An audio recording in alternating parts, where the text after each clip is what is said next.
Good evening. Welcome to South Asia Newsline. I'm Lipakshi Khurana. Here are the top stories we're tracking for you on Thursday, the 6th of August.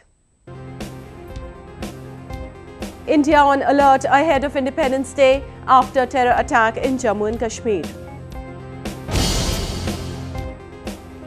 Militant arrested in Kashmir is not Pakistani, claims Islamabad. And Mayweather scared to face me, says boxer Amir Khan. And now for all the details, India has been put on high alert to foil potential terror attacks ahead of the Independence Day next week after a Pakistani militant was detained. This is the second time a Pakistani terrorist has been caught alive while carrying out attack in the country.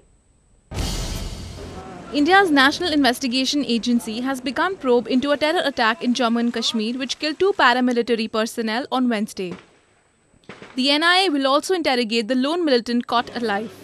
The second attacker was gunned down by the security forces. The suspected Lashkar-e-Taiba operative in his early 20s claimed that his name was Usman and he hailed from Faisalabad in Pakistan. He also admitted that he had entered India 12 days ago with an aim to kill Indians. Usman was detained by a group of locals whom he had taken hostage in a bid to escape. Meanwhile, intelligence agencies have warned of more likely terror attacks in the country around the Independence Day. Many, however, felt that with the heightened alert, another strike could be unlikely. कि ऐसा है कि 15 अगस्त या 26 जनवरी जैसे जो बड़े हमारे त्योहार हैं ये हर साल होते हैं। हम लोगों को मालूम है, पुलिस एजेंसीज को, सुरक्षा एजेंसीज को ये सब बातें मालूम है कि उसका खतरा है और इसलिए बहुत ही पुख्ता जो है उसके बंदोबस्त किए जाते हैं। सब प्रकार की उसमें सावधानियां बरती जाती हैं। इस बात से ये नहीं कि कोई ग्रुप आए हों, कोई हो भी सकता है, कोई स्लीपर सेल भी हो सकते हैं। मुझे नहीं लगता है कि हमारा जो बंदोबस्त रहेगा, पुलिस का जो रहेगा, उसको इस प्रकार से कोई इतनी आसानी से भेज सकेगा। Wednesday's attack also comes barely a week after a similar strike in Punjab. Authorities are also looking into possible links between the two incidents. Meanwhile, Pakistan Foreign Ministry has claimed that there was no evidence to prove that a militant arrested in India was its citizen. Foreign Ministry spokesperson Qazi Khalilullah said that the Indian claim was baseless. Pakistan has also claimed that National Database and Registration Authority have no records on Usman. Observers in India had pointed out that arrest will help in exposing the role of Pakistan in spreading terrorism in India. India is also expected to raise the issue with Pakistan during the National Security Advisor level meeting later this month. We have also seen media reports and I will not offer any comment on that basis. We expect the Indian authorities to share information with us on the claims that are being made in media. हम कई बार कह चुके हैं कि पाकिस्तान पर फौरी तौर पर इल्ज़ाम लगाना जो है वो मुनासिब नहीं है। ये चीज़ें हक़ाइक़ की बुनियाद पर होनी चाहिए और जो है हम तवक्को करते हैं कि जब भी कोई चीज़ जो है उसका इल्ज़ाम पाकिस्तान पे लगाया जाएगा उसके साथ जो है कॉन्क्रीट एविडेंस भी दी जाएगी और सबूत भी दिए जाएंगे।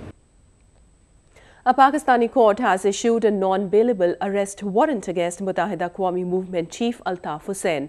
The controversial politician has been on the run from Pakistani law for over 2 decades. An anti-terrorism court in Karachi issued a warrant against Hussain in a criminal intimidation case filed by the Pakistan paramilitary. According to the complaint, Hussain had threatened the paramilitary personnel who raided the MQM's Karachi headquarters in March. The court had last week declared him an absconder. Issuing the warrant, the court has directed authorities to ensure the arrest of Hussain and his production before it by August 20th. Hussain, who is the chief of MQM, the 4th largest political party in Pakistan, is facing a number of cases in the country. He fled Pakistan in the early 90s and now lives in London, from where he controls the day-to-day affairs of the party. He is also facing a money laundering case and is being probed for the murder of MQM founding leader Imran Farooq in the UK. People of the remote Himalayan region of Gilgit-Baltistan are facing a severe flood situation. Making things worse is the lack of rescue or aid by Pakistan, which has been treating the area as its colony for decades. A report. Various regions of Gilgit-Baltistan are currently witnessing devastating floods that have damaged infrastructure in a major way. The Karakoram highway, a lifeline for locals, has been washed away by the gushing waters. Scores of people are trapped as highways, bridges and roads have been badly damaged. Gilgit Baltistan के 5 जो इज़ला है वो इससे मुतासिर हुए हैं, लेकिन 2 इज़ला बिलखुसूस गांची और अस्तूर के जो ज़िला है वहाँ सबसे ज़्यादा नुकसानात हुए, क्योंकि वहाँ पे इंफ्रास्ट्रक्चर बड़े पैमाने पर तबाही हुई और तकरीबन अरबों के अमलाक जो हैं वो दरिया और नालों में बह गए हैं, जिसमें बिलखुसूस गिलगित बल्तिस्तान के 5 से 6 पावर हाउसेस जिनकी करोड़ों की मालियत बताई जाती है वो दरियाबुर्द हो गए। जो मेन सड़कें थी मुख्तलिफ इलाकों से राबते के लिए वो भी पानी की नज़र हो गई हैं। इस वजह से वहाँ के लोगों को रिलीफ पहुँचाने में, वहाँ के लोगों की रिहेबिलिटेशन के हवाले से और वहाँ के लोगों की फौरी तौर पर इमदाद में बहुत सारी रुकावटें आ रही हैं। However, no government aid has been received so far for those stranded in the region, raising questions on the tall claims made by Hafizur Rahman, the newly elected Chief Minister of Gilgit-Baltistan. Regions like the Amars, Kardu and Ganche remain to be the most affected regions. Many are trapped in the mountains without food and water. Even though Pakistan forces are airdropping food items in neighbouring Khyber Pakhtunkhwa and Sindh provinces, people of Gilgit-Baltistan are yet to receive government aid. Although the death toll here could not be estimated, people believe the floods have claimed life of dozens of people.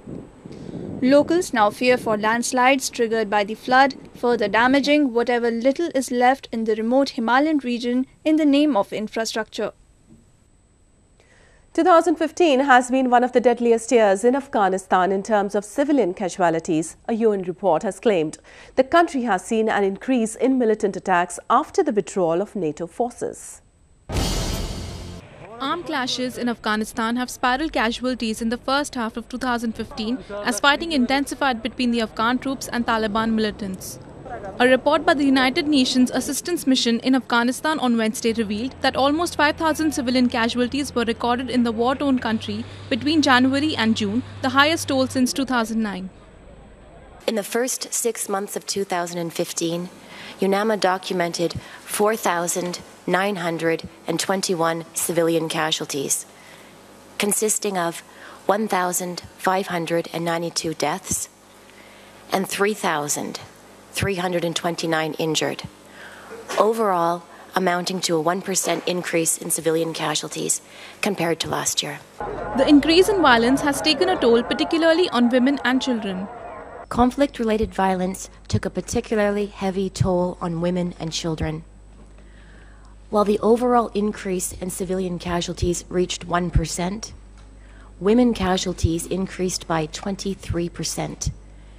and children casualties increased by 13%.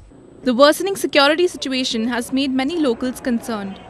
وضعیت امنیتی کشور ما متاسفانه که بس به طرف خرابی رفته و در این روزا واقعا که مردم ما از وضعیت ناامنی و بدتر شدن اوضاع کشور بسیار نگرانی جدی داره. Afghanistan has witnessed a rise in violence ever since the NATO concluded its combat mission last year. Even though the Afghan government claims that the local army is capable of defending against the Taliban, the continued attacks have exposed the vulnerability of the poorly trained and armed troops. Continuing on the global trend, gold prices fell for the fourth day in the Indian markets on Thursday.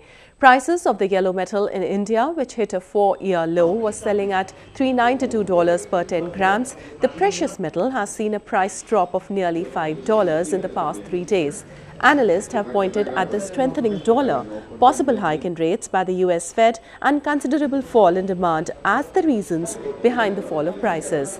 The absence of many auspicious marriage days in this year's Hindu calendar that would have pushed people to buy gold is being cited as a major reason behind the lack of demand in the country. Pakistani cricket legend Wasim Akram survived an attempt on his life on Wednesday. He was shot at after a road rage incident. The incident happened after a minor accident involving the car of Akram. According to the former Pakistan cricket team skipper, he was on his way to the National Stadium in Karachi for a training camp in bowling when another car hit his vehicle and an altercation broke out. The driver of the other car shot at Akram's car.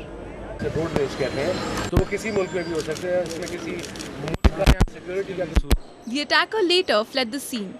Police said an investigation is on to identify the car's owner. British boxer Amir Khan has expressed disappointment after missing out on a bout with Mayweather. He claimed that unbeaten champion was scared of facing him. Pugilist Amir Khan, who was on a 4-day private trip to Pakistan, paid a visit at the shrine of Hazrat Data Ganj Bakhsh. He said it was a great experience to visit the place. I always come to Data's Darbar all the time after fights. Whenever I come to visit to Pakistan, it's always nice to come here and show my respects. I pray for Pakistan, the people in Pakistan, and inshallah I'll be back. I want to be more connected. I want to stay connected to Pakistan, and I love coming here. I love doing my prayers. It gives me peace, and I hope everyone else should also come and show their respects and pray as well. Khan, who had earlier hoped to fight Mayweather, said he was disappointed after the undefeated American boxer announced his bout with Andre Berto on September 12th in what is being billed as his farewell match. This is for the third time that Mayweather spurned Khan's advances after being one of the front-runners. Khan said the American was scared of facing him. I'd fight Mayweather anytime, but Mayweather's scared. That's all I can say. And Amir Khan would fight. That's one thing about Amir Khan. He's never afraid of anybody. The World Boxing Council silver welterweight champion has a large fan following in Pakistan, the country of his origin. God bless you. It is a big thing to create a record. It becomes even bigger if it is done for a noble cause. Take a look at how people in southern India achieved both the feats. The city of Coimbatore in southern India etched its name in the pages of history as it set a new Guinness World Record by conducting the largest recycling lesson. 12,994 participants, mostly from schools and colleges, gathered on Wednesday for the 45-minute-long session that aimed at teaching how to reduce, reuse and recycle waste. They pledged to keep the city clean and garbage-free. It was a new record set at 250, which is our standard for across the world. Coimbatore has done very well in bringing up thousands to beat the record, so it's fantastic.